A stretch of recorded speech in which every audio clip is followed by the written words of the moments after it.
ഒരാളെ രക്ഷിക്കാൻ വേണ്ടി ഈശോ ഊണും ഉറക്കവും ഉപേക്ഷിച്ച് ആ ഒരൊറ്റ ലക്ഷ്യത്തിന് വേണ്ടി പ്രവർത്തിക്കും.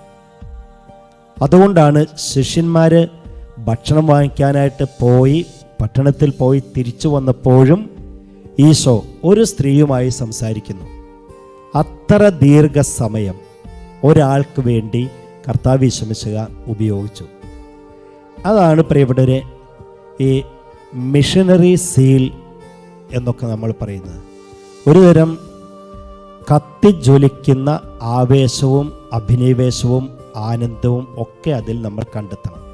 അപ്പം നമ്മളായാലും നമ്മുടെ ജീവിതത്തിലെ ഏത് ശുശ്രൂഷ മേഖലകൾ, അത് വീട്ടുജോലിയായാലും ഓഫീസ് ജോലിയായാലും ആത്മീയ ശുശ്രൂഷകളായാലും ഭൗതികമായ ഏത് കാര്യമായാലും ഒരുതരം വല്ലാത്ത ആവേശത്തോടെ നമ്മൾ അതിലൊക്കെ മുഴുകണം.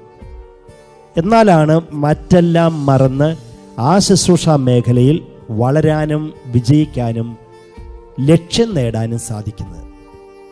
നമ്മൾ ഓരോരുത്തരും വചന ശുശ്രൂഷകരെ കണ്ടിട്ടുണ്ട്, ധ്യാനപ്രസംഗകരെ കണ്ടിട്ടുണ്ട്, ആത്മീയമായി ശുശ്രൂഷ ചെയ്യുന്ന സകലരുമുണ്ട്. നമ്മളിൽ ഒത്തിരിയേറെ പേരും അങ്ങനെ തന്നെയാണ്.